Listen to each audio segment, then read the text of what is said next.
Okay, and it is 10:01, so I will go ahead and call this March 2nd meeting of the Solid Waste Advisory Committee to order. And let's do a quick roll call. Jeff, do you want me to go through members and then you can go through staff? That sounds perfect. Okay. Jim Cooper has an excused absence today, I believe.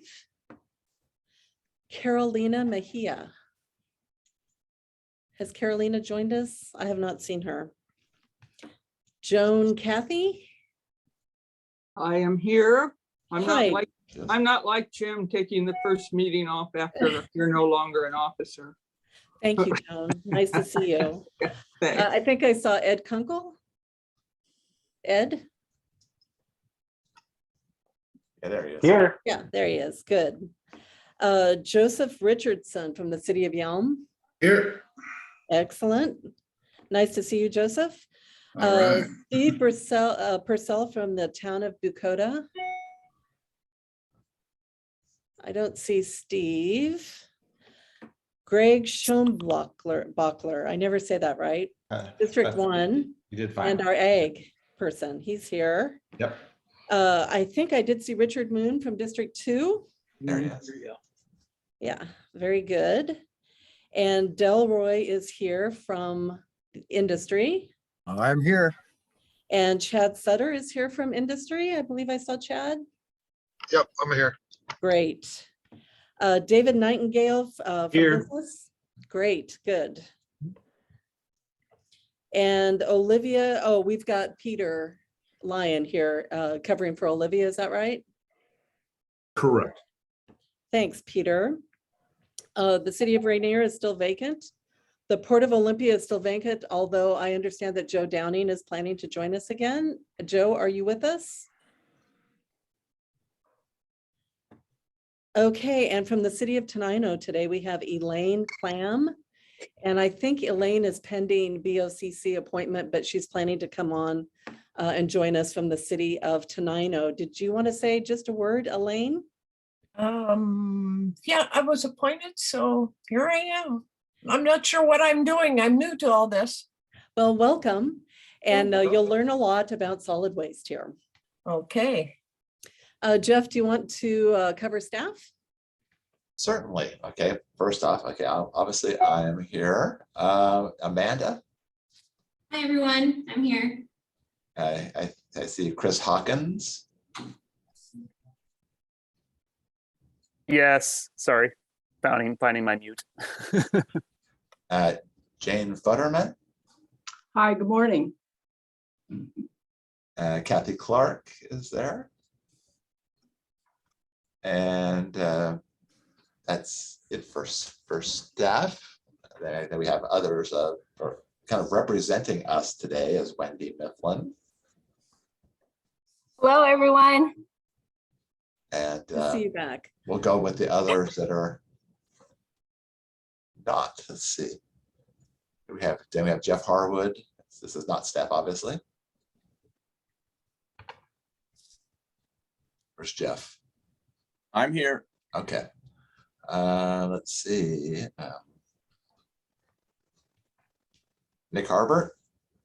Yeah, good morning, everyone. Nick Harbert, Waste Management. Is there anybody that has not been mentioned yet? Great. Okay. Thanks, Jeff. Has everybody had a chance to take a look at the agenda and the minutes? Yes. If everyone is comfortable with today's agenda, I would entertain a motion to approve it. Also move. Moved by Delroy to approve the agenda for today. Is there a second? I'll second that. Seconded by Joan. Any questions, comments? If not, all those in favor, please say aye. Aye. And now let's do the same thing with the minutes. Has everybody had a chance to take a look at the minutes from our last meeting? I'm going to take some of those nods as a definitive yes. Yes. Thank you. I would entertain a motion to approve the minutes from the February 2nd, 2022 meeting. I'll entertain a motion. I mean, I'll make a motion to approve minutes. Beautiful. Thank you, Joseph. And a second. I'll second it. Seconded by Delroy. And is there any conversation before we vote to approve those minutes? Okay, all those in favor, please say aye. Aye. Aye. Aye. Thank you. I don't think we have any public comments. Jeff, do you know if we have any public comments today? Is there anybody of the few people in the public that are out there? Is anybody, would anybody like to comment? Hearing nothing, I guess we do not. I'm not seeing any hands, so we will move forward with old business. I also think we don't have any old business. So let's move on to new business, where we will hear from our old friend Wendy Mifflin again. Good morning, everyone. Good morning. Hope everyone's good. I see a lot of new faces, so that's really exciting. Amanda's bringing up my PowerPoint, I think.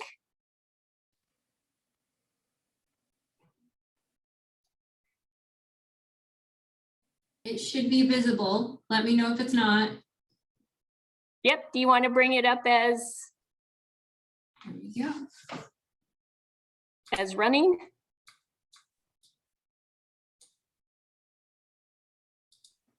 Whoops. Here we go.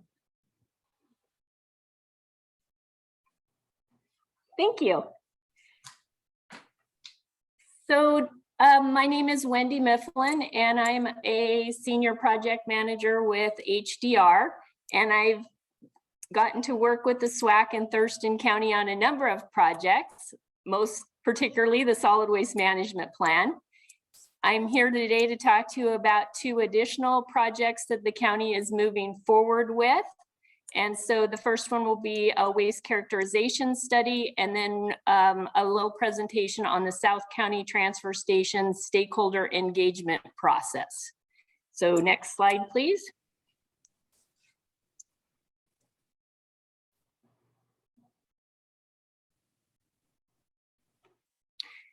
And so as you can see, waste characterization studies are not pretty. So I gave you a nice picture so you can see what we're looking at as we move forward on that.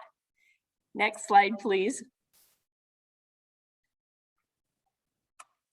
The county, Thurston County, and all the municipalities adopted the Thurston County Solid Waste Management Plan in 2021.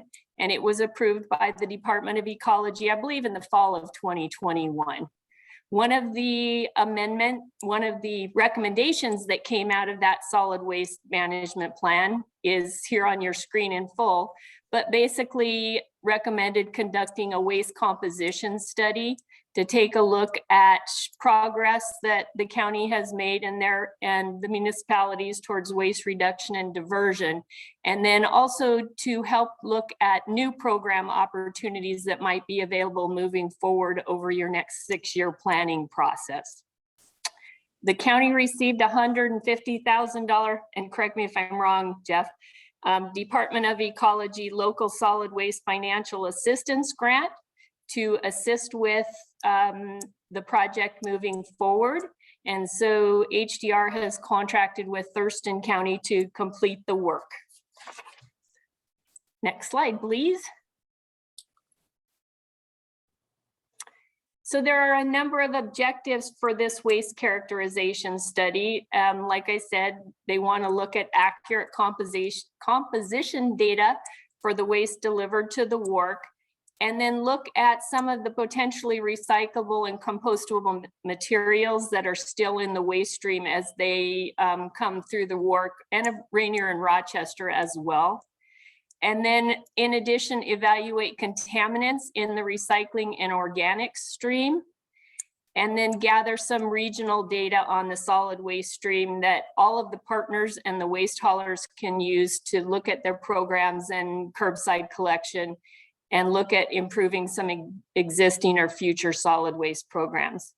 And then Thurston County is very lucky in that they had a 2014 waste characterization study, and I believe a 2009 waste characterization study as well. And we're hoping to be able to do some comparisons with those two studies and see how education and outreach methods have assisted the county in removing some of the recyclables from the waste stream.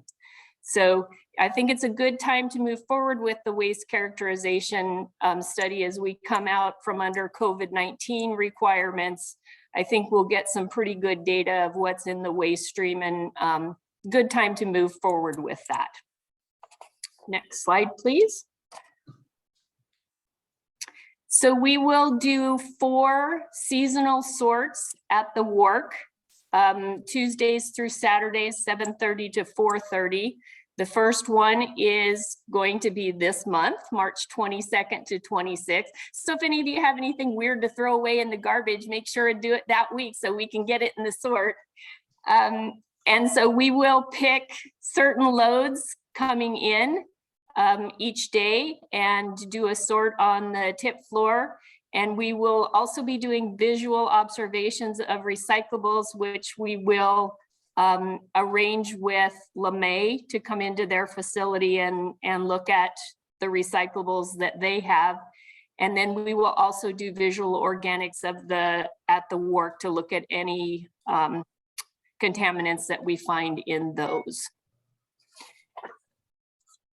Next slide, please.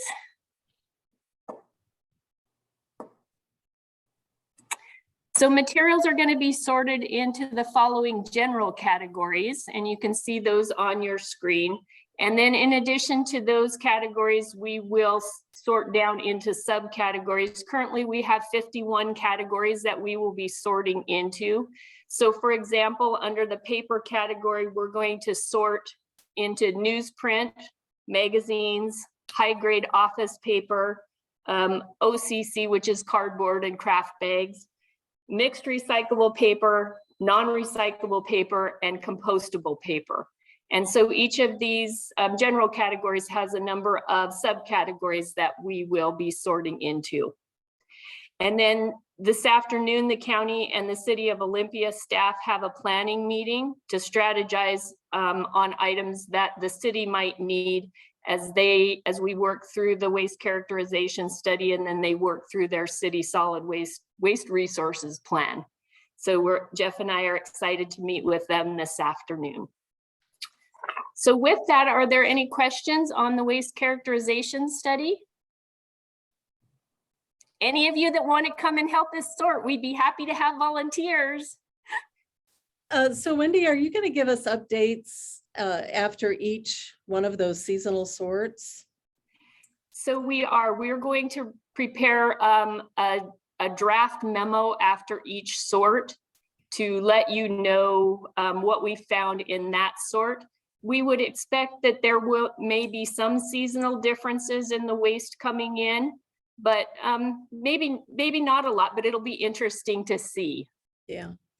Yeah. Thank you. Any other questions or comments for Wendy before she moves on to the next piece of her presentation?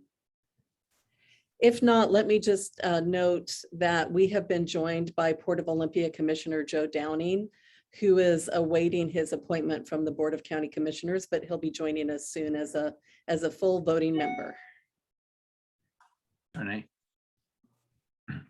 Wendy, what do you and the county plan to do with that data once you have it there? Are we talking rate increases for the citizens? What exactly are you guys going to do with that data once collected?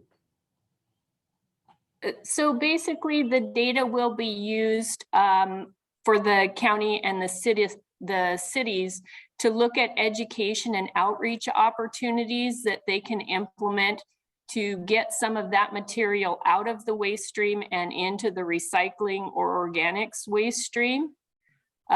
So it's basically to know where you are with your materials that you're disposing, and then to be able to look at programs to implement so that not so much is going to disposal.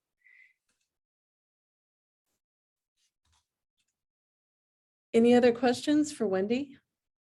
Yes, Question. I was just Okay. wondering, are you going to be looking at, when you go through the recycled material, to identify contaminants?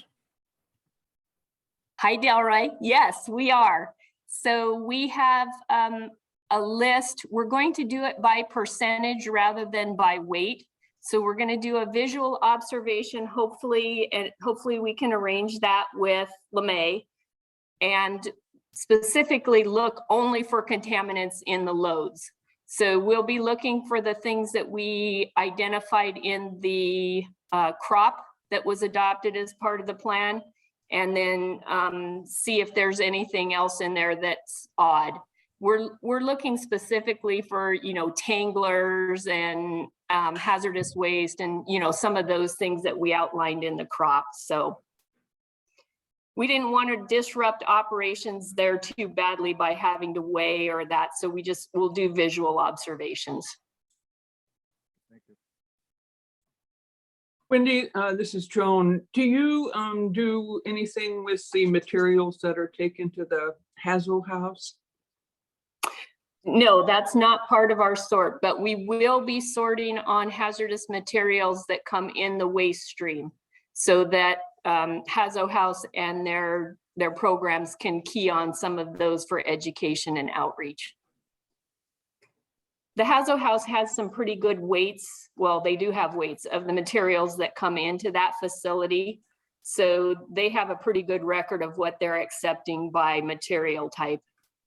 Mm-hmm. I heard someone say that it's not nearly enough compared to the kinds of hazardous things we suggest that they bring there. So they must be in the waste stream, like, you know, hairspray bottles and things Yeah, like that. and it'll be interesting to see when we do that sort. For that sort, that portion of the sort, we're gonna sort by automotive products and then latex and oil-based paint because of the new paint care initiative that's coming through. And then look at other paints and solvents. And then of course, pesticides, herbicides, fungicides, household cleaners, batteries, mercury. And then we have a category for other HHW because you're never quite sure what you might find in the waste stream. So I think that'll be an interesting part of the sort for, you know, the SWAC and the county and the cities to look at. Very good. Thanks. Any other questions for Wendy before she moves on? Fair question. Yeah, Okay, hi Wendy. So I got an email I think this morning from Republic Services, and they were talking about a new facility. I didn't really get where they're gonna build that, but they're gonna take plastics and turn them into usable products or usable raw material maybe. And but do we already have an outlet for our recycled plastic? And can you comment on this email from Republic Services, or is it kind of too early? I mean, they haven't even built it yet, so. Yeah. Is that you, Greg? No, actually, Joe it was Downey. Joe, yeah. Joe Oh, Downey. Joe Downey. Okay, I couldn't tell who it was. So I just saw that email, so I don't have a lot of information on that. Currently, what's collected through the curbside programs, there is a market, however good or bad that might be, for the plastics that are collected in curbside and through the recycling drop boxes. But of course, the county will want to look at some additional items that could be recycled as well. So I think, you know, looking at what Republic is building, and if it is even local, because as we all know, the farther away from markets we are, the more it costs to ship and recycle materials. That will be interesting to take a look at. Thank you. Yep. I haven't really taken a look at that email yet to know if it names where it's going to be cited, but I guess we'll all find out when we read it. Any more questions for Wendy on this topic? If not, Wendy, let's move on to our South County transfer station. Great. So Thurston County, as part of the solid waste management plan, next slide, I think, Amanda.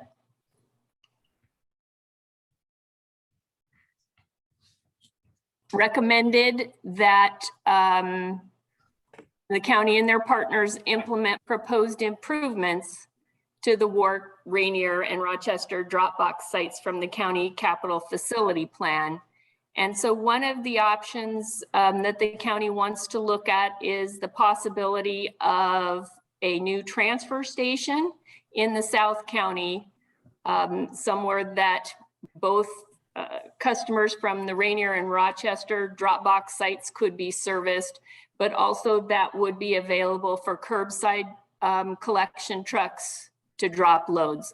As we all know, curbside collection trucks in the county all are required to go to the Waste and Recovery Center. And, you know, when you're talking about the southern portion of the county, that's a pretty long haul for a curbside truck to make and dispose of materials. So the county is looking at the potential of a sited transfer station to provide additional services to the South County area. Next slide, please. Wendy, the county understands that the rates in Lewis County are significantly lower than what Thurston County is charging, right? Like that's probably not a very advantageous thing for the county to put a huge infrastructure in, because most people in that South community will just haul it into the Lewis County transfer station. I know, who is that, Chad? Yeah. Okay, so I know that Lewis County just did a rate increase, and so I haven't looked to see what the difference is between Thurston and Lewis's new rate. And I think we also need to, the county will also need to take a look at the minimum that's charged into the facility as well. But one of the things that a potential South County transfer station could do is at least hold rates for curbside collection if there were a potential facility for those curbside trucks to come in and dispose of waste rather than hauling to the wharf. So yes, that's a good question and something that the county will need to consider as they look at this facility. So as part of the assessment of a South County transfer station, the current Dropbox sites are, of course, operating above design capacity. And if any of you have utilized one of those sites on a weekend, you will know that sometimes there are long waits going into those facilities, and they are highly used both in the recycling area and in the disposal area. So customers are experiencing extended wait times. There are also limited disposal and recycling options that currently the county only accepts Dropbox recyclables there. So South County is not serviced for organics recycling, tire recycling, household hazardous waste. So there are some service items that the county would like to address as well. And then the county wants to look at some site safety and security issues, given the design and capacity limitations that are at both those sites. And of course, as we've talked, look at evaluating the development of a transfer station facility on a greenfield site. Next slide, please. So the goals of the stakeholder engagement that the county is going to initiate, HDR is going to help the county establish a process for some stakeholder feedback for disposal and recycling options in the southern part of the county, and looking to provide some clear and consistent messaging so that we can build community ownership of the project. We want to provide opportunities for input and learning more about what the citizens want down there. And not only the citizens, but we have an the county has an operating contractor for the site, and also LeMay, because they're going to be an important player in what's established down there for future options. And then we'll complete the feedback loop and demonstrate how input was considered or used as part of the process. And so with that, next slide, please. we have some potential stakeholders that we're looking to engage. And of course, so we have a list here in front of you. There's local businesses and business associations that we're going to do some outreach to, some community-based organizations. And of course, as I mentioned before, the Waste Connections LeMay, the system operator, which is Republic Services. And then we have a number of public officials, which we will be engaging, not only the Thurston County Board of Commissioners and the cities and towns in that area, but also Lewis County, because as Chad stated, we're going to want to work a little bit with Lewis County as to what services are offered and how to help them with their issues at their facility as well. There'll be some internal teams, which will include the Solid Waste Advisory Committee and County Solid Waste staff. And then of course, the general public, which will be the self-haulers and the residential customers that are currently using the sites. So we have a lot of potential stakeholders that we're looking at engaging as part of this process. Next slide, please. So our next steps in stakeholder engagement, HDR is working with the county to draft the stakeholder engagement outreach plan. And we expect that to be finalized probably around the 1st of April. And then we will draft a schedule for outreach and develop outreach materials. And we're expecting to commence stakeholder engagement the summer of 2022. Any questions? Any questions for Wendy on the potential South County transfer station? Hi, Wendy, this is Joan. I have a question. I'm a little confused here. So the ultimate goal, and I don't know at what point, is to build a new station, a larger facility, and with more options. In the meantime, are we upgrading the two that are already there? No. So yes to the first question and no to the second question. So the county wants to do the stakeholder engagement first before they decide which option they'll move forward with, whether it's upgrades to the current site or whether it's actually a transfer station at that end of the county. Okay. To Joan's point, and I know there was someone else who wanted to speak as well, but to Joan's point, at one point we were looking at upgrades to both Rainier and Rochester. And I think this project has sort of put those on a back burner until we get that stakeholder engagement piece wrapped up.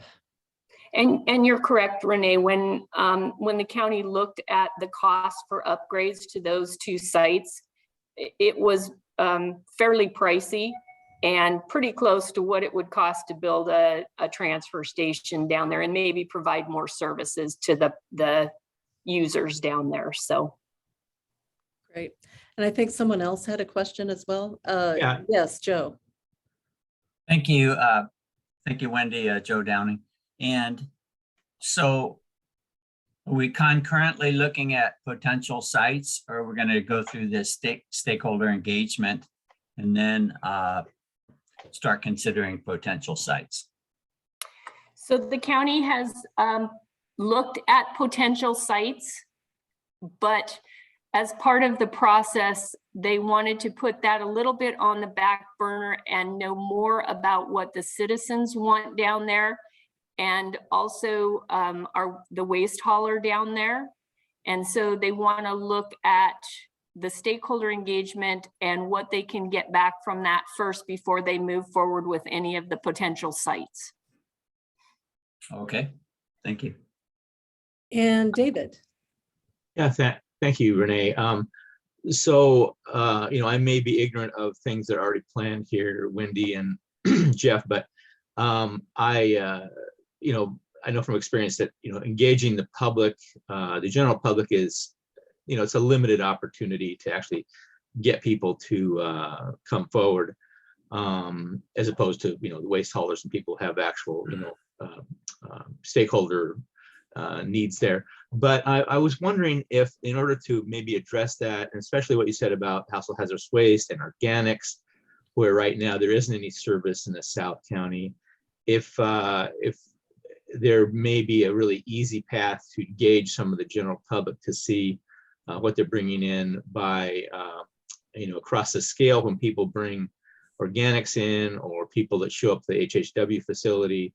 If you just take record the zip codes and then compare the proportion of zip codes that are using the area right now at the wharf compared to the actual distribution of the population in the county, that would tell us if there's if people are bothering to take that long trip or not, whether there's really a need to do that kind of, consider those additional features at the new facility. Yes, we totally concur. And one good thing about having the Dropbox sites is we will have a captured audience basically at Rainier and Rochester in order to do stakeholder engagement. And we can do that on site through customer surveys as they come in the gate, if we can get them to talk to us. So we're looking at actually doing outreach on the sites and having customer surveys on the sites, if we can do that on weekends, so that we get a good feel for what they're bringing into those facilities. But you're absolutely right. We can look at what's coming into HHW as well. So I don't think there's any way to do that now, because since COVID, the staff at HHW doesn't engage at all with the people coming through. They just drop their stuff up and leave. And also the organics, if there's no, I was thinking of focusing on the work. See, what's the proportion of people using the work now versus the distribution in the county? Because those services aren't available, and people may or may not be aware or thoughtful about that if they're just going to the sites in Rainier anyway. I was thinking that would be more revealing to just survey the work zip codes. I think one of the other things that might be helpful as well, especially as we talk about organics, is when we pull the loads for the waste characterization, we'll be able to see if there are organics disposed of in the garbage coming from those sites, and also HHW. So I think the waste characterization is going to play into it a little bit. And so, yes, I hear what you're saying. And I think we have a number of tools that we can look at to do stakeholder engagement that'll help us determine what, might be the best path down there. Yeah, probably I should maybe talk, or maybe Jeff can give some insight as far as the potential to sort the work information data out and whether or not we can get it from the HHW facility there or not, if they're going to start engaging with the public and able to take the zip code numbers or not. Yes. Chad, did you have your hand raised, or were you just stretching? I'm good. Okay. Yeah. Anybody else with questions for Wendy? I have a question. Okay, Joan. One final question. So I see here that to start the stakeholder engagement is in the summer of this summer. I forget, it's already 22. And so what is the timeline here? It seems like it's going to take a while before we determine whether we're going to build something. In the meantime, we have really ineffective environmental situations down there, and able to service that area. So how long of a, I don't want to call your work, Wendy, lag time or anything like that, but how long? Do you have an idea before we could make a decision and go down and visit a new facility? Do you just, I know that's many years probably, but I believe that under our contract with the county, we will have information back to the county by late summer, early fall of this year, based on our stakeholder engagement. And so we'll have a fairly aggressive stakeholder engagement process as we move forward. And then I think with that, the SWAC and the county will make decisions as to what's the best course, whether it would be to, upgrade Rainier and Rochester, whether it's a transfer station, or whether it's something else. They have a county partner in Lewis County too that they could certainly work with. So, there are a number of options available. But I think the first step is the stakeholder engagement and finding out what kind of services they might need down there. And engaging the municipalities and I really think LeMay is a big player in this as well, and they need to be engaged as well. So. Sounds good. I just feel a little anxious about it because I want it to happen for all kinds of reasons, health reasons, environmental reasons, and service. So sounds good. I think my input would be that I think, and I think Jeff Harwood as well as Steve Gilmore will attest to this, like transporting material south, given the current conditions along I-5 and things like that, is going to be a much cheaper alternative for the county than keep on moving things north. So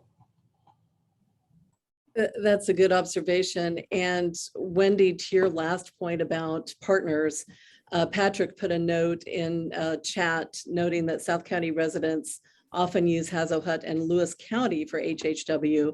So it might be useful to see if they know how many customers are from Thurston County.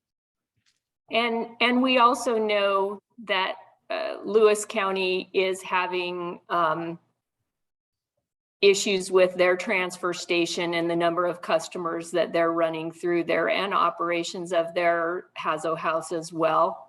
So I think, having some discussion with them would really be helpful as part of this project. Yeah. And Lewis County has looked at siting an additional transfer station in their county as well. They've done some preliminary on that, so that I worked on with them. So I recognize what their issues are in Lewis County as well. Okay, any further questions of Wendy about this topic? I have one. Yeah, Delroy. Yeah, I was just wanting to just ask you if you're looking at the coordination with what we're doing, what's projected at the work as far as improvements and the impacts of both facilities may have. And probably one of the bigger concerns is the timeline. Yes, I concur that the county, as part of the solid waste management plan, the county had a number of capital projects that they're looking at, and the work is, of course, one of the bigger projects looking at expansion of that as well. So, the county has a number of capital projects to look at. And how are we coming along with the work project? Maybe give us a brief update. So, yeah, so Jeff and I can probably do that. I want to go back to one of Chad's questions, because I also want to remind the SWAC that Thurston County has implemented flow control. And so some of that will play into how garbage is allowed to flow as we look at facilities. So please remember that the county has implemented flow control, and that, at least for current waste haulers, materials are required to come to the county facilities. But our concern was the curbside commingled, which is a recycling service in South County, which can then leave the county. Curbside recycling doesn't come into the facilities. It's curbside garbage collection.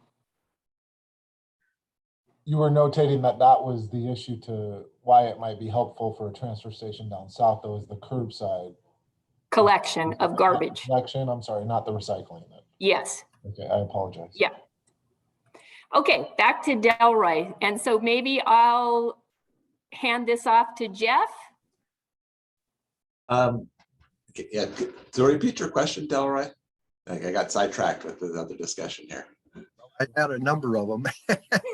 And I think my first question was how the coordination between the work proposed for the work and then coordination between the rural transfer stations and the work. And then I think my last one was, if I can remember, was the time frame and an update on the work facility. Okay. Yeah, so yeah, as far as the work kind of reconfiguration, that one's going to be ultimately on a much quicker time frame than the other one. The other, as Wendy's explained, the other process is going to be much more drawn out. You know, stakeholder engagement. That's going to take a little while. Making a decision, if we even were to make a decision to be yes to move forward with the South County Transfer Station, then we'd have to pick location. Once we pick a location, obviously there's there's permitting, the design, construction. We're talking, so obviously that process would be a number of years out. I mean, there's just realistically, it's going to take a while like that if we were to pursue that. The work reconfiguration is something that we're looking to hopefully move into design mode once we pick which direction we want to go, hopefully sometime later this year. So we're definitely in much more, that's going to be on a little bit quicker track than the other.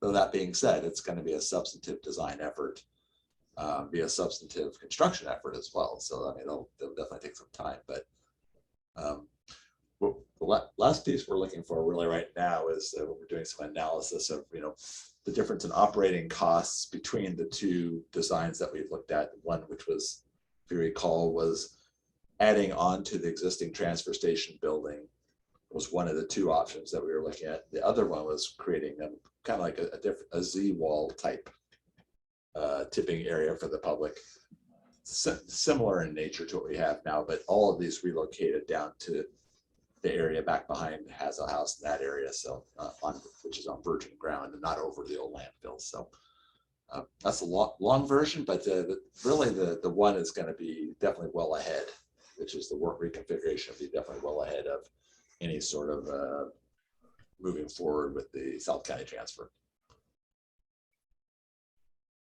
Thanks, Jeff. I don't see any more hands, but Just one other comment. Oh, okay, go ahead, Delroy.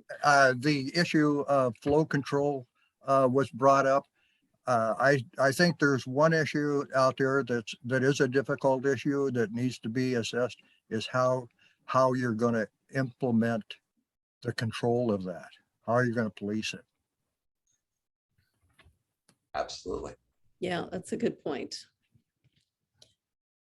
If there are no further questions on this topic, let's move on to Jane's presentation, kind of a refresher on the Open Public Meetings Act. Jane, you are up.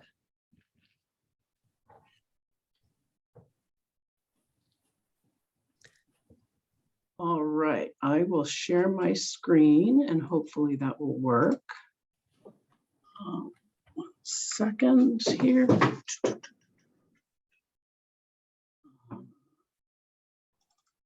Okay, are you seeing my screen yet? And can you hear me? We can hear you and see you. Excellent. Okay, so good morning. Let's see. I'm Jane Futterman. I'm a deputy prosecuting attorney at Thurston County, and staff asked me to attend your meeting today to provide a training on the Open Public Meetings Act. Let's see. First, a couple of preliminaries. There's a lot of material which I'm going to cover fairly quickly, focusing on the aspects of the Open Public Meetings Act that really apply to the SWAC. Since the SWAC has a fairly, the scope of the SWAC is fairly limited. I just want to start out by saying those of you who may be on other boards, I know we have city council members and other individuals who serve on other boards. There are provisions in the Open Public Meetings Act that may apply to other boards you're on that might not be applicable to the SWAC. So those things I may go over very briefly. So the other thing is, I can't really see everybody and hands and things like that being raised while I'm giving the presentation with my limitation of screens here.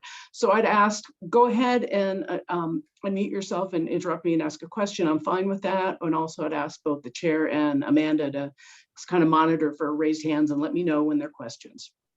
And so with that, I will go ahead and get started, and I'm hoping this will actually work. 1 second. Hold on. Of course, just when I do this, my mouse has decided to freeze. Okay. There we go. Okay, first off, why are we here? Why are we doing training? Back in 2014, the legislature adopted a law, the Open Government Trainings Act, which requires any individual who is on any kind of board or commission or committee that's subject to the Open Public Meetings Act. Those individuals need to have training on the law within 90 days of taking their position on the board, and then refresher training every 4 years. So this is a required training by state law for boards like the SWAC. I was going to also mention that I will send out the slides. I'll send them out to staff after the training, so everybody will have them. And then in addition, because this is a required training, it's recommended that anybody who is on a board that needs to have this training have some kind of certificate or proof that they've actually done the training. So I will also send out a certificate that you can fill out that will, indicate what the training is and the date, so you can keep that for your records.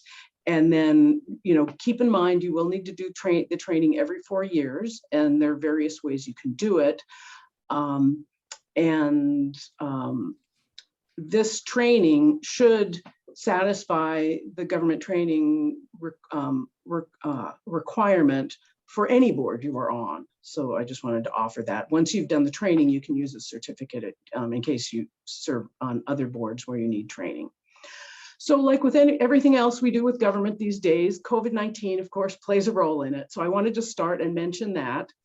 What we've been doing for the past 2 years with handling and how we are holding meetings is different than when we are not under an emergency situation. So at this point, we are still under Governor's Proclamation 2028. It's actually point 15. The details of the Governor's Proclamation related to the Open Public Meetings Act is in Proclamation 28.14, and then it was just extended by 28.15. And currently, our emergency requirements for the Open Public Meetings Act are in effect until the state of emergency ends or this proclamation is rescinded by the government.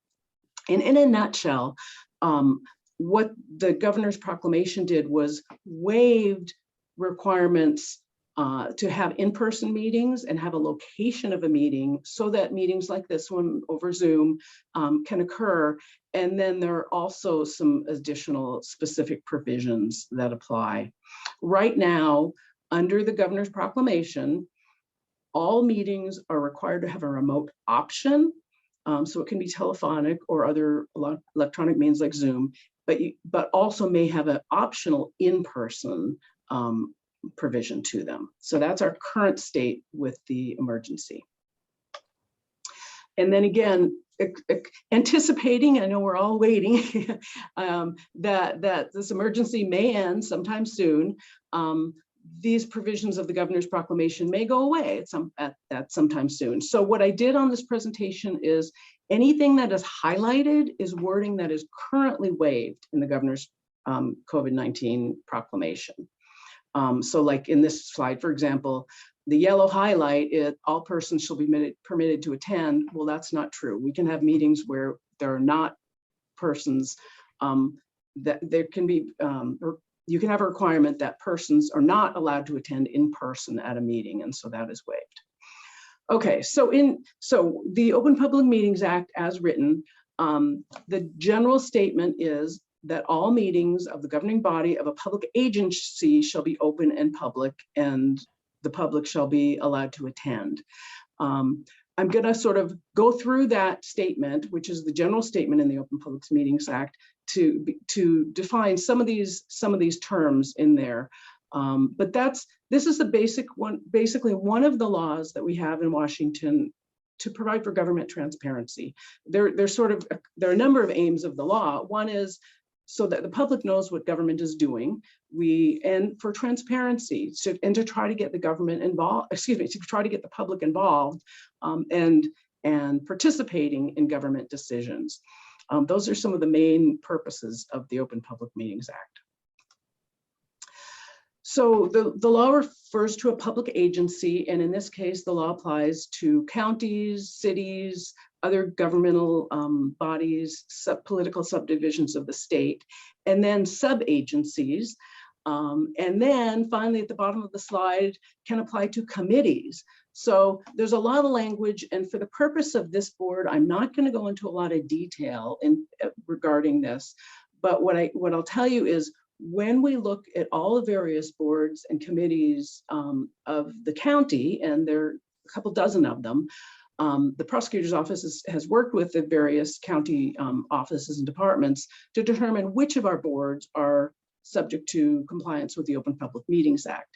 And for the SWAC, because the SWAC has a role in certainly the solid waste solid waste plan and that comprehensive planning, the SWAC plays key roles where it is considered a sub-agency of the county that is basically taking action on behalf of the county. So any board that is created by statute or ordinance and has a role such as holding public hearings and taking public comment on work of the county will be required to comply with the Open Public Meetings Act. And then the committee portion of this is if the SWAC has committees. I believe when you're and have a full complement, you have a 15-member board, I believe. If you were to have committees or subcommittees of the SWAC, even those subcommittees act on behalf of the SWAC, such as saying holding a hearing or making decisions, even those subcommittees would have to hold meetings in accordance with the Open Public Meetings Act. So I want to turn to sort of basic requirements of the law for meetings. Again, all meetings are required that are under the Open Public Meetings Act have to be open to the public. And there are some exceptions I'll talk about in a minute. And that means that the public has to have ability to attend, and in this case, either virtually or in person. One difficulty some of our boards have is, say, if there's a determination to hold evening meetings, well, you can't have an open public meeting if it's in a closed, locked building. So one thing to keep in mind when scheduling meetings, is to make sure that the public does have access to the meeting. And then to order to hold a meeting, a quorum must be present. And I saw you did a great job of going through the membership this morning and determining if you have a quorum and who's actively present and participating. A quorum is the minimum number of individuals on the board that need to be present to hold the meeting. And the quorum is the majority of those positions. So for a 15-member board, you'd have to have a majority present or 8 to hold the meeting. In some instances, the legislation creating the board might establish a different number for a quorum, but absent that, a quorum would be the majority. And then again, the attendance provisions, public needs to be allowed to attend unless disruptive. And I'll get to that in a few slides. One thing that members of the community who serve in our boards may not be used to in serving on a government board is we have no secret ballots. So I know there may be other sorts of boards and committees out in other agencies, non-governmental, where ballots and voting may be taken by, say, writing your vote on a piece of paper and turning it in. That's not allowed if you're having an open public meeting. Votes and decisions need to be made in the open.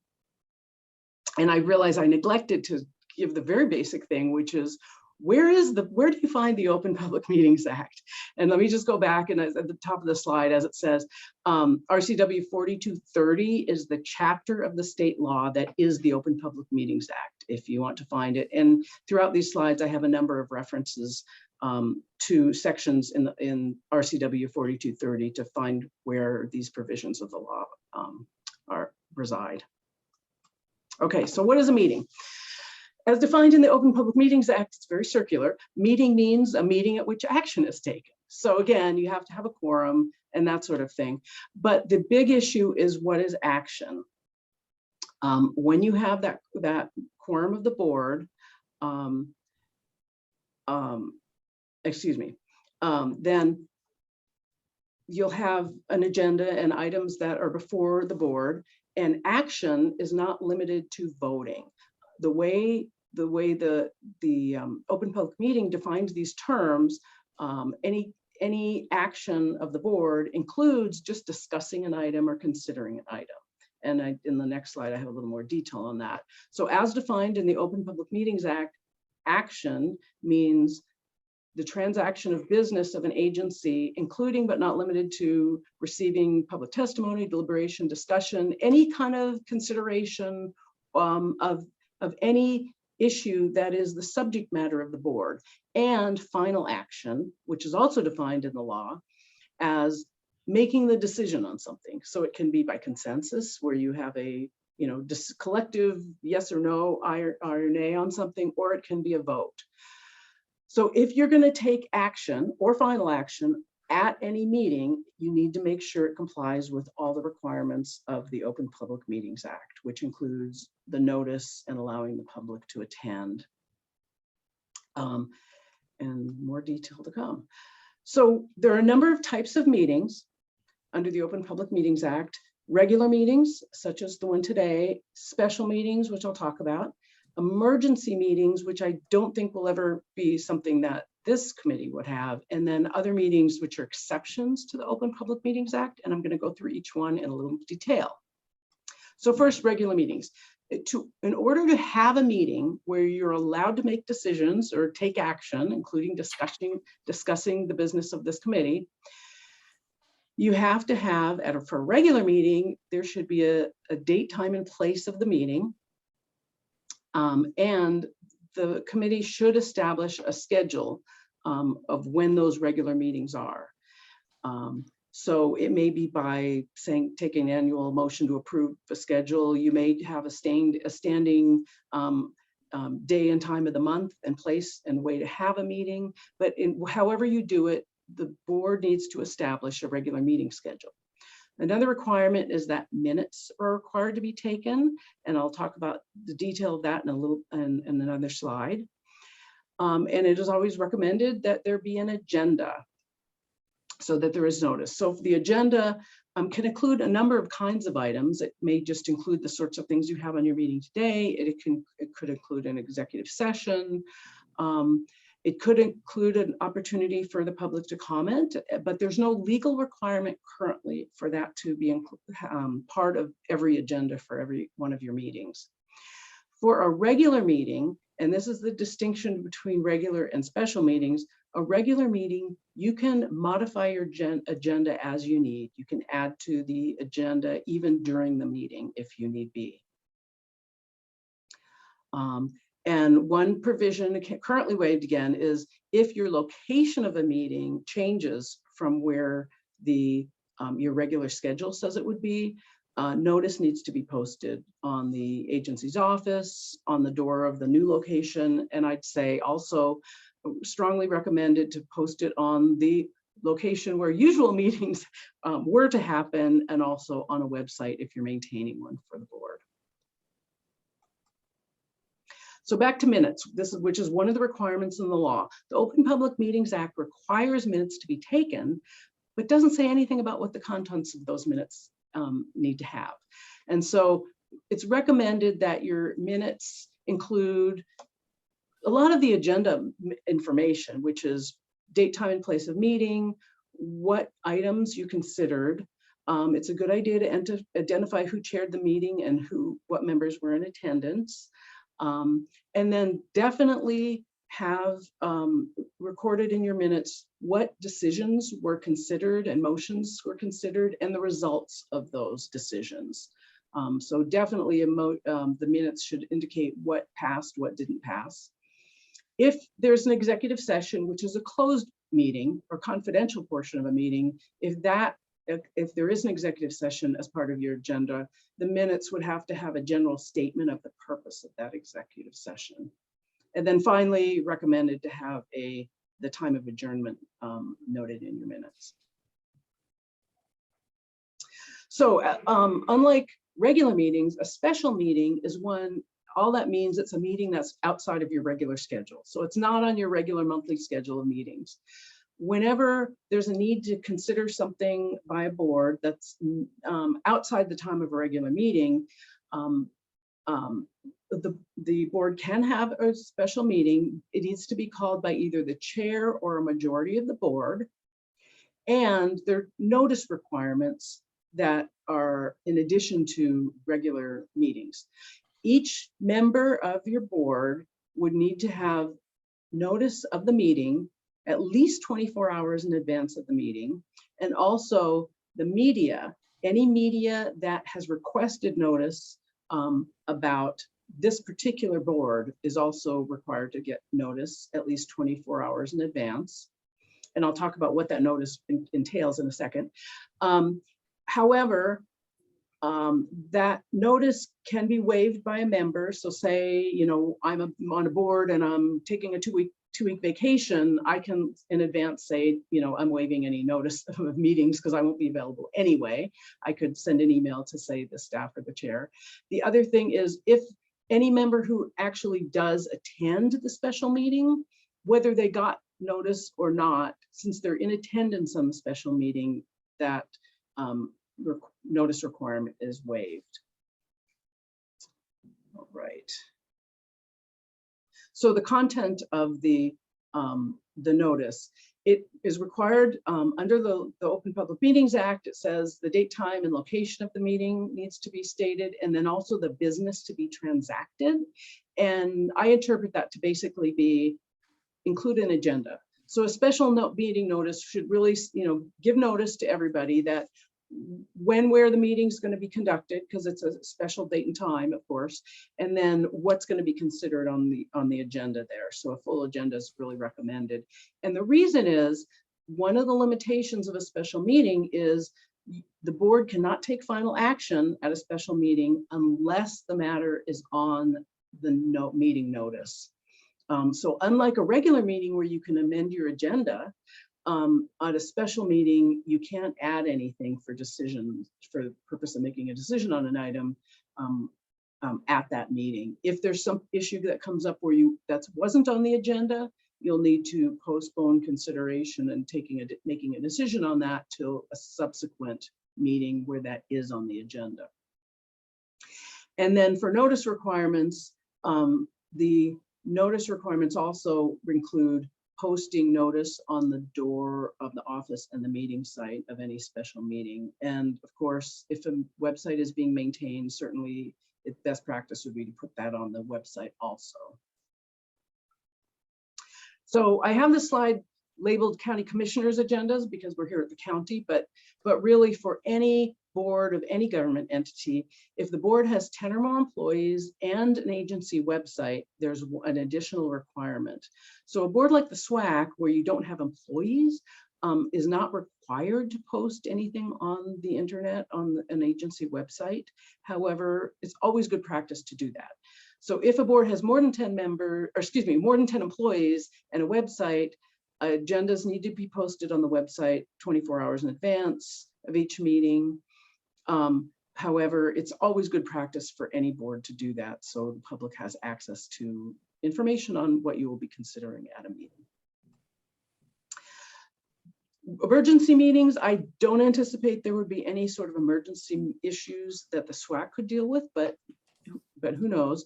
Emergency meetings may be called without notice to deal with issues posed by the emergency. So for example, in the event of a fire, flood, pandemic closure, public health emergency, earthquake, also any kinds of things where a government entity, a board, would need to make some decisions and take action to implement response to that emergency. Meetings can be held without meeting all those notice requirements, particularly if delaying the meeting would increase the likelihood of damage or harm. So there are instances where emergency meetings can be held without satisfying all these the notice requirements. Other meetings not under the Open Public Meetings Act. I don't think these also would apply to the SWAC, but there is a section of the Open Public Meetings Act which lists certain types of items which are not required to be held and considered in an open public meeting. One big one a lot of government entities have is collective bargaining. So if you have negotiations with the union, that's an exception. Another one is quasi-judicial hearings. So things like a land use appeal is not required to comply with the Open Public Meetings Act.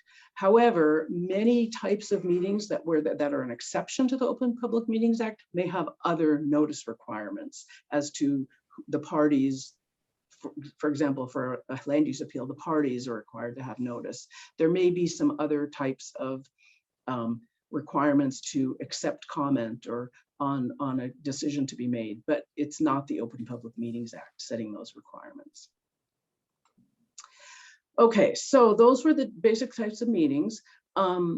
What if a majority of a board gathers? So what if you have the number of individuals who would make up a quorum of that board gathering, but not in a meeting that has been noticed? What the Open Public Meetings Act specifically says is that it is not a violation of the Open Public Meetings Act for a majority of members to do things like travel together, gather for purposes other than a meeting, as long as you take no action. And remember, action includes discussion of matters that come before the board. So an example would be if there's a conference on a subject matter that many of the individuals are attending, or if there is some sort of community gathering and you just find out, oh, quite a number of us are going to that. It's fine to go ahead and attend, have multiple people attend, as long as it is not something where you're getting together and discussing issues of this board.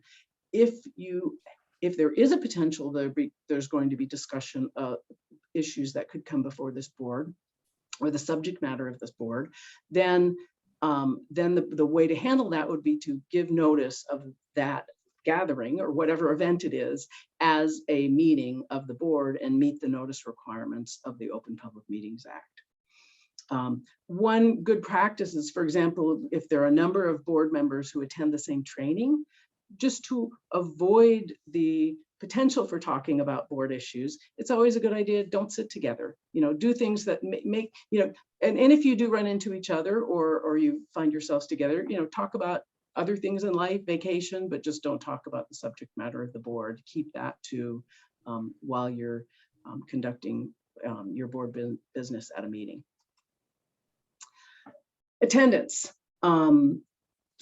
Absent the pandemic, you may ask individual members of the public to sign in on an attendance sheet. However, it cannot be required. This has been waived during COVID for a couple reasons, because of things like Zoom, where it may be necessary for someone to sign in on Zoom. The other thing is we were at a stage at one point in the pandemic where some boards were asking people to sign in and attest to whether they were vaccinated in order to attend. So that is currently waived, but under normal circumstances, you cannot require people to identify themselves to attend the meeting. In recording meetings, boards can also not prohibit the public from making a recording of a meeting, bringing in recording equipment, as long as it's not disruptive. And so that's one thing that sometimes becomes a little bit of a sticking point with some boards, but the public may record a meeting. If you have someone who is doing something in a disruptive way, they certainly can be excluded from the meeting if they are being disrupted disruptive to a point where you're having trouble conducting your meeting. So the first step would be to ask the person to, correct their behavior. If they're interrupting, to please, please stop interrupting. Try to do that politely. If it gets to a point where it's unfeasible to continue the meeting, and it's there, you don't have a means to just have that individual or the individuals who are disruptive removed from the meeting, boards may clear the meeting room or even adjourn and reconvene at another location by majority vote. And if that's to happen, basically two things. One is you're required to allow any media who are present who are not part of the disruption, allow the media to attend in this new location. And also consider it like a special meeting then. So you've gone to a new location, you've excluded certain people. So you're then limited to any discussion and action you're taking to be only those things that were on your agenda. But that would be pretty extreme circumstances where you really cannot continue to conduct your meeting. Executive sessions. As I said, executive sessions are closed sessions. It's basically when there's a need to conduct discussion of something confidentially.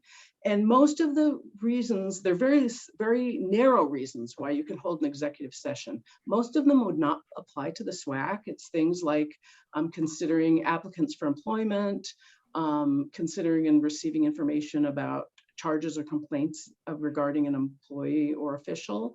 One that potentially could apply to the SWAC, depending on what issues have come up, is an executive session to meet with the legal counsel to discuss litigation or potential litigation, where if it were to be discussed in the public, in the open, it could be result in adverse consequences to the agency.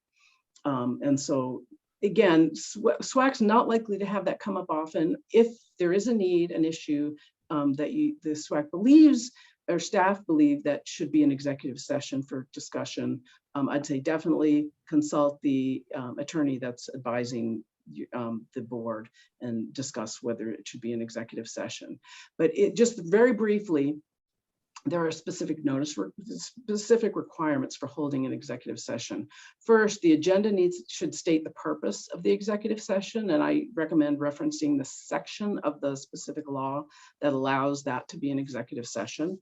The other thing is, since you're excluding the public, to start the executive session, the chair needs to announce in the open part of the meeting that we're having an executive session, the basic purpose of the executive session, and how long the session will take until you reopen the meeting to the public.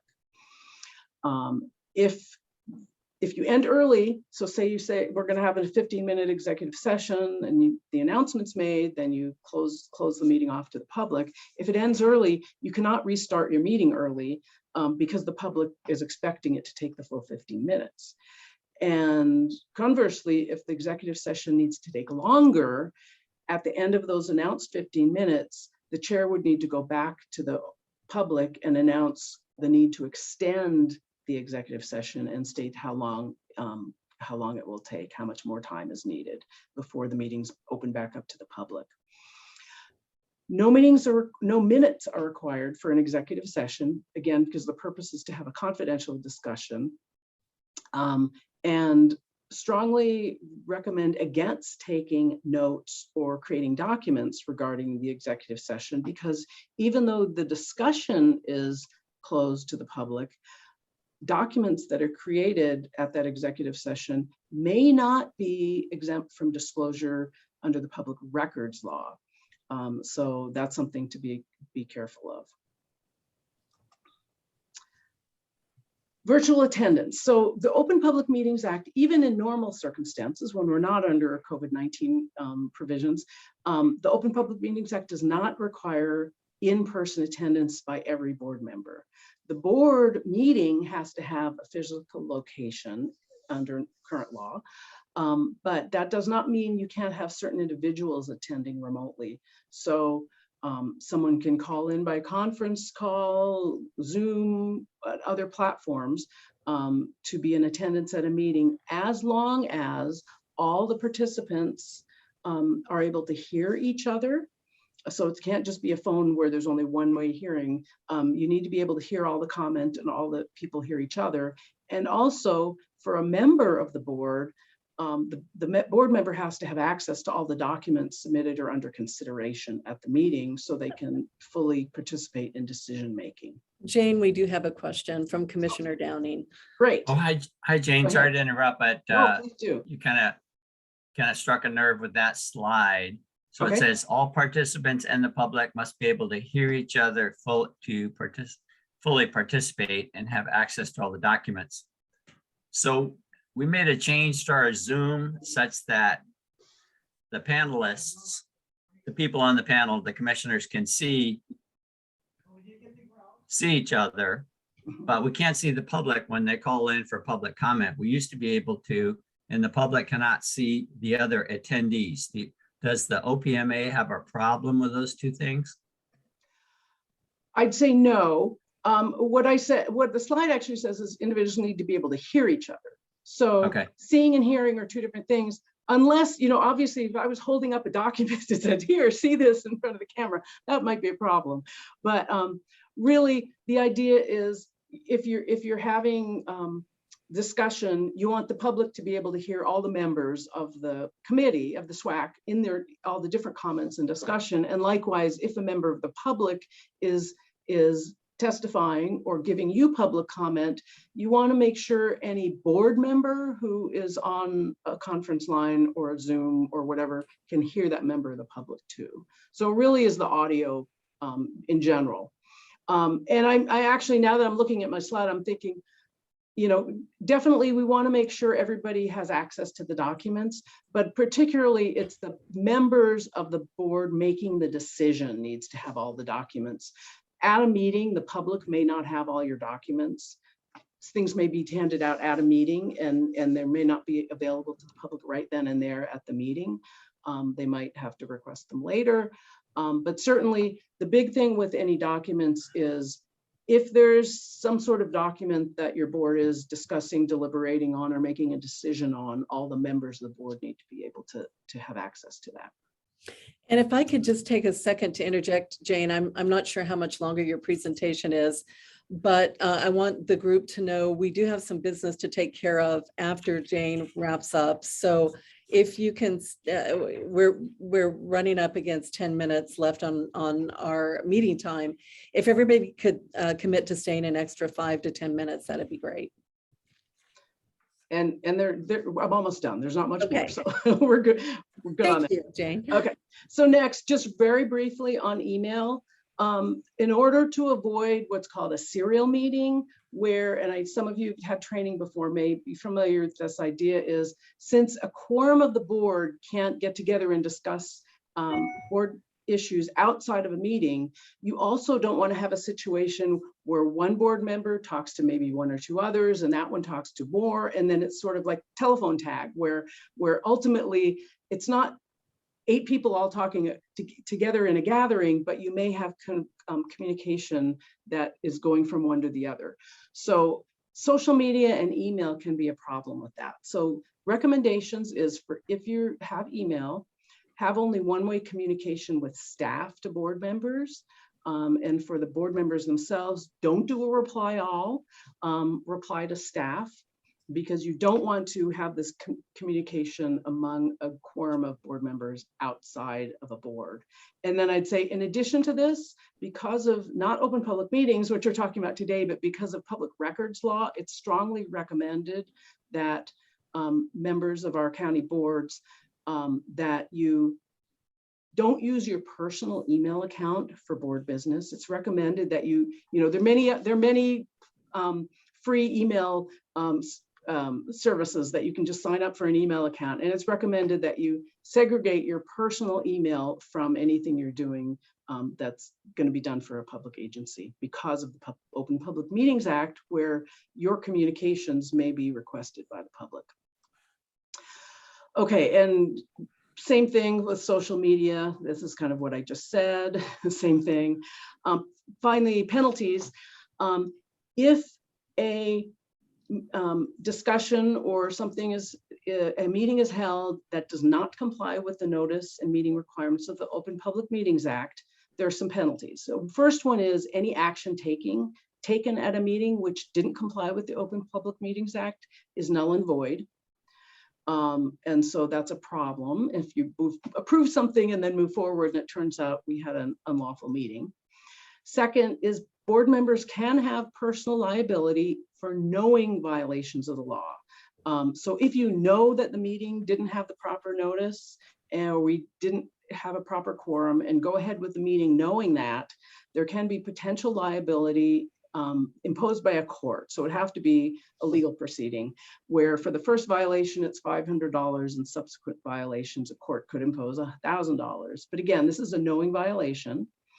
And again, the agency, so again, the county here for this meeting could be liable to pay in a court setting if a person prevailed against the county for a violation of the Open Public Meetings Act.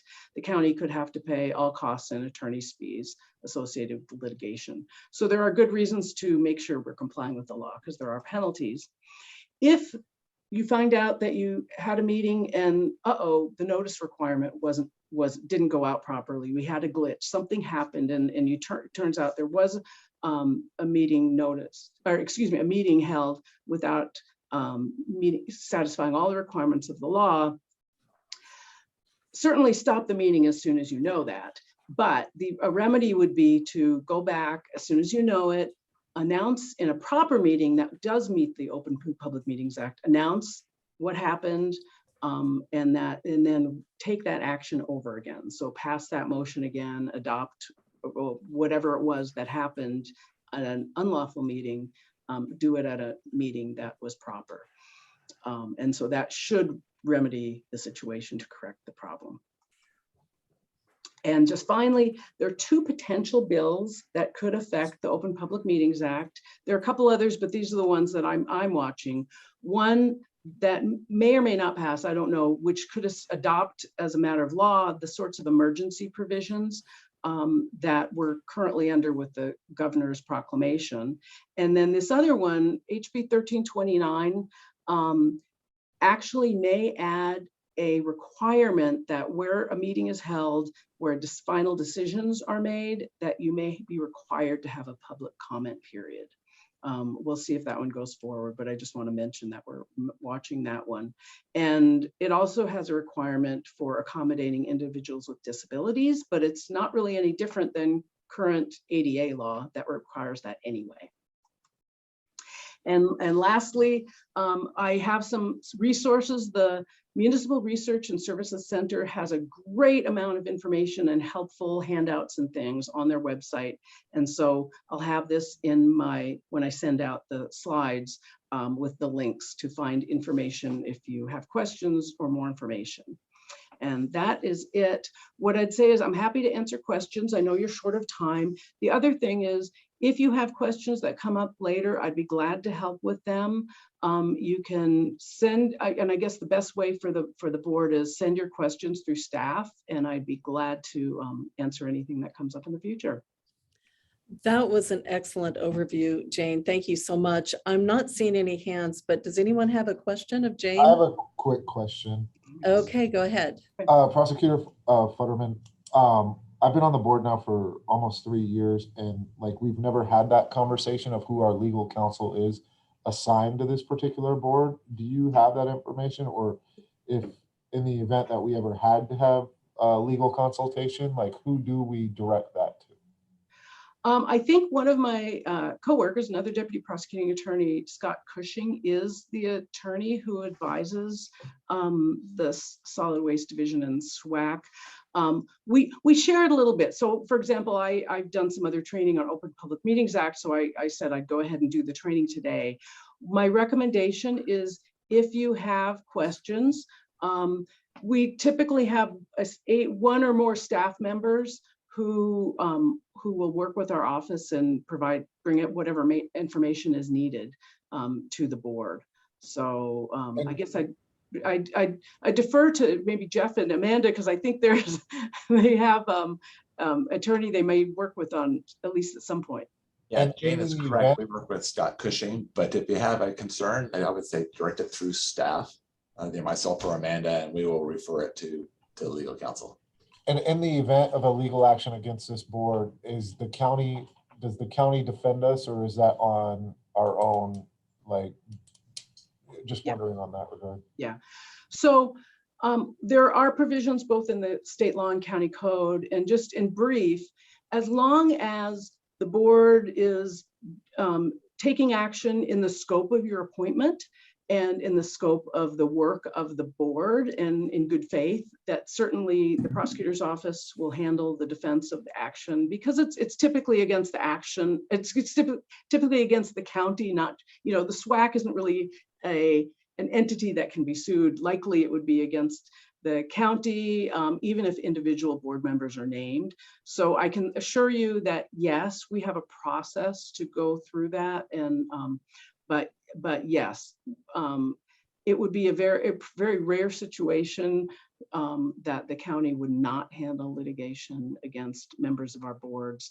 It would have to be something like really egregious, maybe a criminal act, fraud, something like that, which is not likely to be a situation that you'd have happen.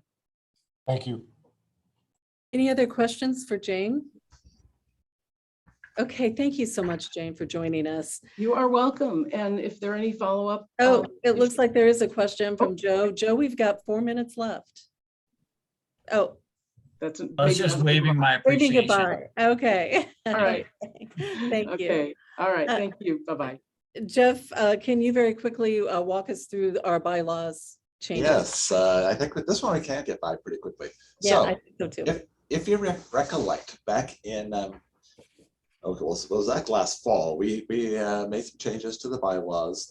That draft bylaws you made it, I think it was the October meeting, made a recommendation to send them the revised bylaws to the Board of Commissioners. So at had a meeting with the board, they made an edit to them, if you recall, which was brought to your January meeting. You accepted that change, but however, made an additional edit at that time that was different than what was originally published.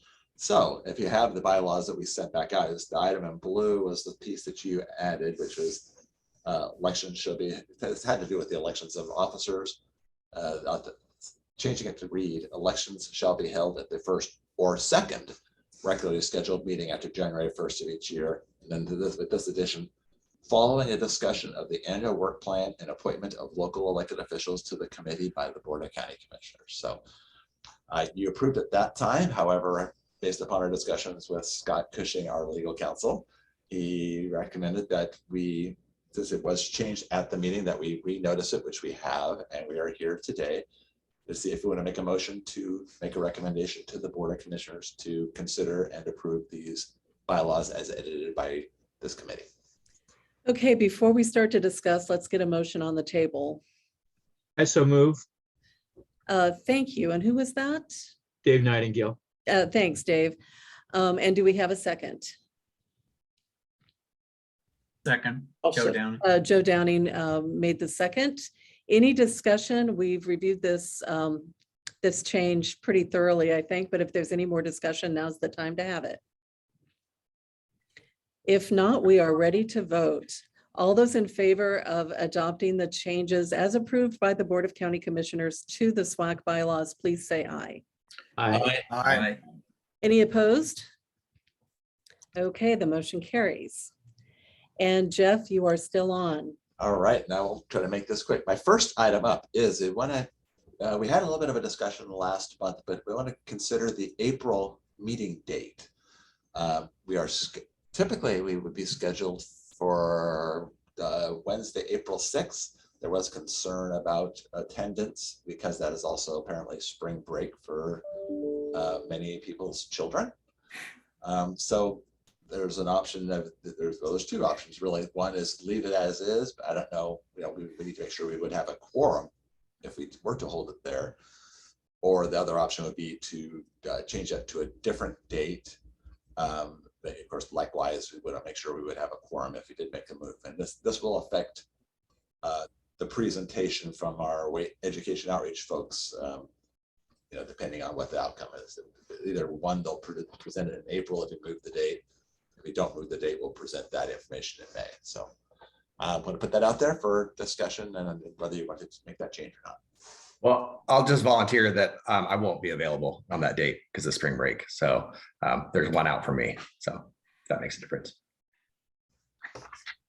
I do know that Jim Cooper has also expressed that exact same consideration as well. Are there others? I'm indifferent. I know that I will not be available the next week, but if Jim's going to be here, he can certainly chair the meeting.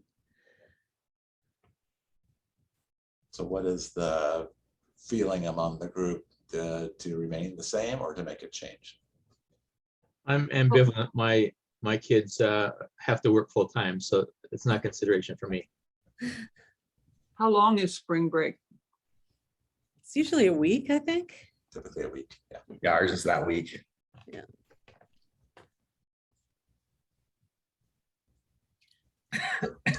So am I not hearing a lot of I'm motivation? not hearing a lot of energy around this, but we will lose a couple of people if we have it our normal date. So I'm just going to suggest maybe we do look at the following week. And if I'm the only one who has to be out that week, then I would say let's do it the following week. So I guess we could see a show of, are the people that are the council members or committee members that are here, would they all be able to make the following week, which would be April 13th? Yep. It sounds like most everybody could. I think so. We should still be able to maintain a quorum then, Yeah. which is the key. Okay. All right. So does anybody here want to make a motion to change your date? Or I don't know if we even need to make a motion. Well, we probably should, since we're officially changing. Yeah. I'll make a So- motion. Oh, go ahead, Renee. Sorry. Oh, that's okay. Was that Greg? Yeah, it's Greg. Greg made a motion to move our April meeting to April 13th to accommodate spring break. Do we have a second? Second. I think that was Chad. So we have a motion and a second to move our regular meeting for April to April 13th. All those in favor, please say aye. Aye. And Aye. those opposed, please say nay. I think we have moved the meeting. Okay. Renee, very- for the record, can we say that it's 10 a.m., correct? 10 a.m. to 11:30? Yeah, I'm amenable to that. It was Greg's motion. Are you amenable to that, Greg? Yeah, I was planning on the time being the same. Yeah, So- okay. Okay, All right, and I'll Thank make you. it really fast. I'm gonna burn through these pretty quick for my manager's update, and you will be getting a written version of these, so we'll make it really fast so you can get moving. First off is I mentioned at the last month's meeting about the flood debris program that we had after the floods that we had in January, where we were offering free disposal, or basically we waived fees for individuals who registered with the county. They filed an individual damage assessment. They got cards that they could use to get free flood debris disposal. So that finished on February 20th was the end of that window of opportunity. And just so you know, so we received 42 loads for a total of 87.5 cubic yards at Rochester drop-off site, and received 31 loads for a total of just under 20 tons at the work, for a total of $3,988 in waived fees, which is actually less than we thought it might be. But those, just item to note, is those are going to be reimbursed through a grant program. So, while the individuals got the waived fees, as the county will remain whole on that. Next, I'm gonna burn through this really quick. I guess with Andrea, any questions that were done. Public hearing has been set for Tuesday, March 22nd at 3 p.m. to consider the solid waste contract for operations, maintenance, transport, and disposal services. As you know, we've gone through a very long process. Contract negotiations went from July through the end of November.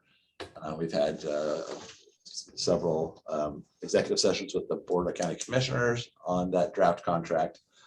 And as of about a week or so ago, they went ahead and set the public hearing for March 22nd. If you go to the county's website, The public hearing website, the draft contract is available there to download. So if you want to review it, and of course, it is, if you want to give, if it is as an individual, you are capable of attending if you want to give feedback or public comment. Next up is textile recycling. You may be aware that the company called US Again, we've had textile recycling available here at the WARC for 5+ years, which is clothing, shoes, other blankets, other textiles like that. This last, I think we did January, we put out that contract was set to come due. So we put out a request for proposals. We got 2 proposals in. One was the existing vendor, US Again, and the other proposer was a company, is Arc of the Peninsulas, which is a 501c3 company. So based upon our scoring criteria, the Arc of the Peninsulas was the successful proposer. So that we are working with them on a new agreement. So it'll be very similar, but they'll have metal bins where you can bring in, put your clothes in, they come back and collect it. One of the big differences will be now not just having that available at the WARC, but also be at Rainier and Rochester will also have that for available, little bins available there for that. And those textiles are sent out for reuse and sale. They're the better quality ones, and the stuff that's lower quality is donated, or the really bad ones tend to end up in the rag trade typically. So that's the new contract should begin about the end of this month. Just a heads up on that. And lastly, a quick legislative update. There's still only 2 solid waste related bills still alive at this point in time. The first one is E2SHB 1663, which is the reducing methane emissions from landfills. And the other one is E2SHB 1799, organic materials management. So there's a little more information in the handout that I'll send out to you, just kind of what that covers and some of the impacts. But I know we're running way over, and I'm going to try to keep it brief. We'll email those to you. It has a little bit of the kind of just a synopsis of some of what those include. We'll see by the end of this week whether they're still alive. We're getting down to the wire here. If they don't, 8 days. Not that I'm counting, but it's 8 days. Yeah, but it has to have floor action. Both of these have to have final floor action in the Senate, because they both started in the House. So we will see. They have a lot of bills to hear. They're packed in there. There's some controversial ones that might eat up some floor time. So some of these might not make it out. So we'll know more next week for sure. So anyway, Thanks, Jeff. that's my stuff, and we're over. So I'll quit at that. Just very quickly, are there any questions of Jeff? He did note that he'll send out his written report to everyone. And I don't see any hands raised.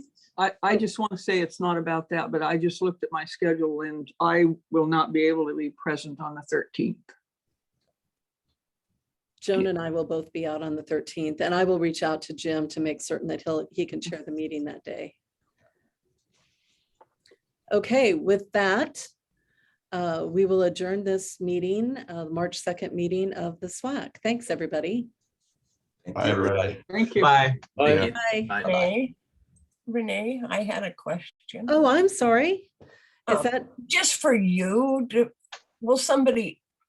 they send me an email of meetings, agenda, minutes? so? I believe the Board of County Commissioners has to appoint you still, but as soon as that happens, then you will get on the list for distribution. Is that right, Jeff? That is correct. Yeah, not. Does it come through my City of Tenino email? Yes, that's the email address I have. Yes. Okay, thank you. Good question, Elaine. Thank you. Thank you so much. And welcome, by the way. Yes. Thank you. I'm Hey, Jeff, Give learning. me a call. What's that? You give me a call I got. Can it be later Mark? today, tomorrow. Okay, yeah, it have to be tomorrow. My rest That's of my fine. day is pretty No packed. problem. I'm No going to hurry. interview some folks here in about 3 minutes. So That's fine. When it's Good luck with convenient that. for you. Yeah. and now we're meeting on Friday. So you're getting a tour. Yeah, maybe we'll talk then. Yep, because we're touring Dropbox sites on the afternoon. So. That sounds good. Okay. All right. Bye bye. Thanks. Bye. Bye-bye.